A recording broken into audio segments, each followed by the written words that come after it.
In the late 1500s, Japan was a land of war. Powerful samurai clans fought endlessly for control. Assassinations, betrayals, and brutal battles consumed the country.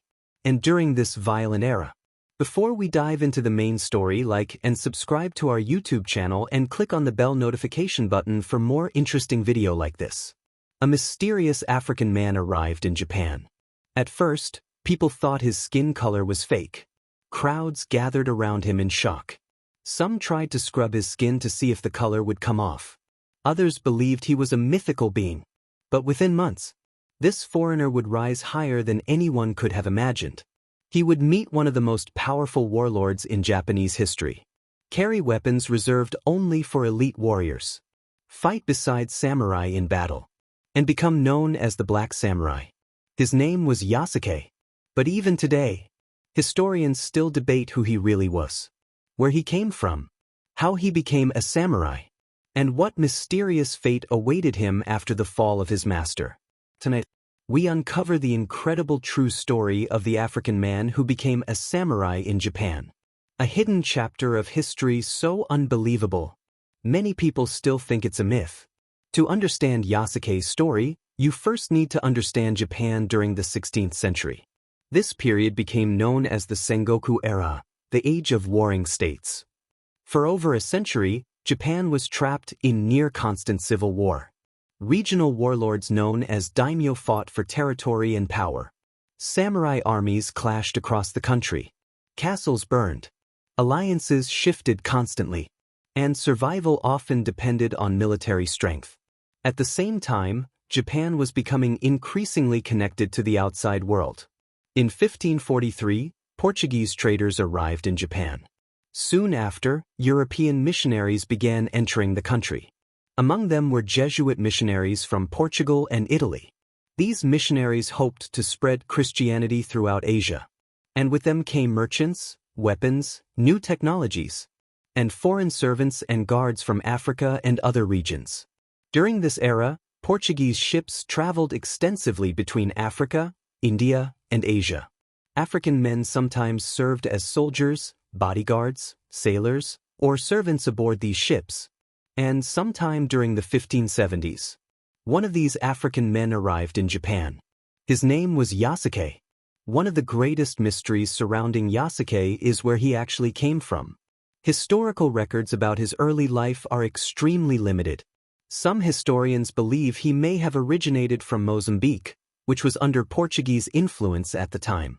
Others suggest Ethiopia or parts of East Africa. No one knows for certain. What historians do know is this. By 1579, Yasuke arrived in Japan accompanying Italian Jesuit missionary Alessandro Valignano. Valignano was an important church official overseeing missionary work in Asia. Yasuke likely served as a bodyguard or attendant, and wherever he went, people stared. According to historical accounts, many Japanese people had never seen a black person before. When Yasuke entered Kyoto, crowds reportedly became so large that chaos erupted in the streets. Some people climbed buildings just to catch a glimpse of him. Others pushed violently through crowds. Several people were reportedly injured during the commotion. His appearance shocked Japan. But no one could have predicted who would soon become fascinated by him. One of the most feared and powerful men in the country. Oda Nobunaga.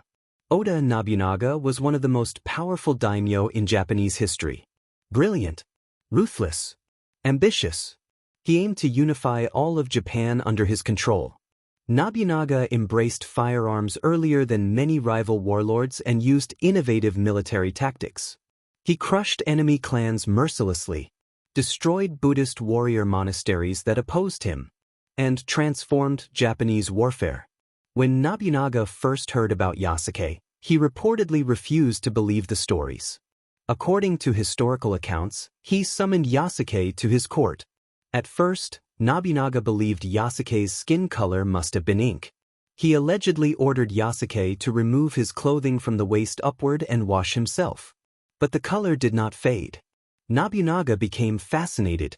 Historical writings describe Yasuke as physically strong and tall compared to most Japanese men of the time.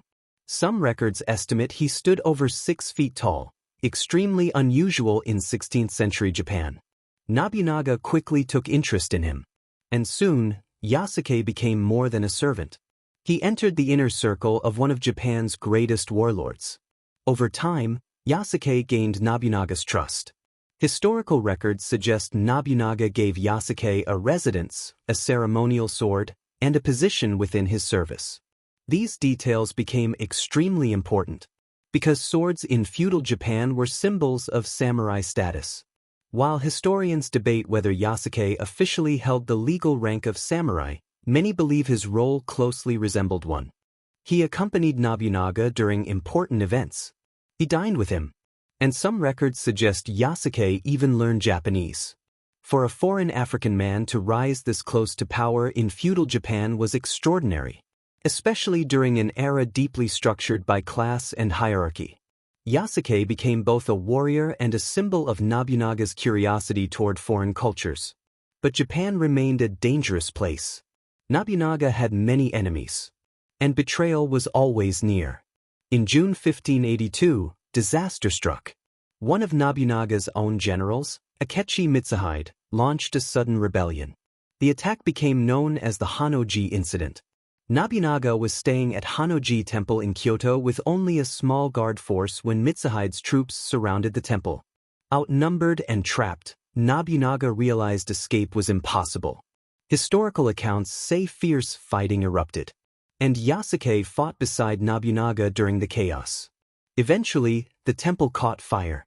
Facing defeat, Nobunaga committed seppuku, ritual suicide practiced by samurai to avoid capture and dishonor. It was one of the most shocking moments in Japanese history. But what happened next to Yasuke remains deeply mysterious. According to some records, Yasuke continued fighting after Nobunaga's death and later joined Nobunaga's son. Eventually, however, he was captured by Mitsuhide's forces. And here, the historical trail becomes uncertain. Unlike Japanese samurai, Yasuke was reportedly not executed after capture. One historical account claims Mitsuhide described Yasuke as not Japanese and ordered him returned to the Jesuit church in Kyoto. After that, Yasuke disappears from recorded history. No confirmed documents reveal what happened to him afterward. Did he leave Japan? Did he remain with the missionaries? Did he continue serving as a warrior elsewhere? Or did he quietly vanish into history?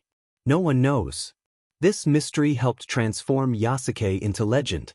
Over the centuries, his story survived through scattered historical texts, missionary writings, and Japanese chronicles. And in modern times, interest in Yasuke exploded worldwide. Films, anime, video games, and documentaries began retelling his story, because the idea of an African samurai in feudal Japan seemed almost impossible. Yet the historical evidence clearly confirms one thing: Yasuke was real. Yasuke's story challenges many assumptions people have about history. It reveals how interconnected the world already was in the 1500s. African, European, and Asian histories were colliding in ways many modern audiences rarely imagine. His story also shows how history can erase extraordinary people. For centuries, Yasuke remained largely unknown outside Japan. Yet his life represents something powerful: a foreign African man navigating one of the most dangerous societies on earth, and earning the respect of one of Japan's greatest warlords. Historians still debate details about his rank and role, but there is no doubt he occupied a rare and remarkable position in Japanese history. And perhaps that mystery makes his story even more fascinating, because the gaps in Yasuke's life force us to imagine the impossible journey he must have survived. From Africa, across oceans, into the violent world of samurai warfare. Today, Yasuke has become more than a historical figure. He has become a symbol, a reminder that history is often far more diverse and surprising than people realize.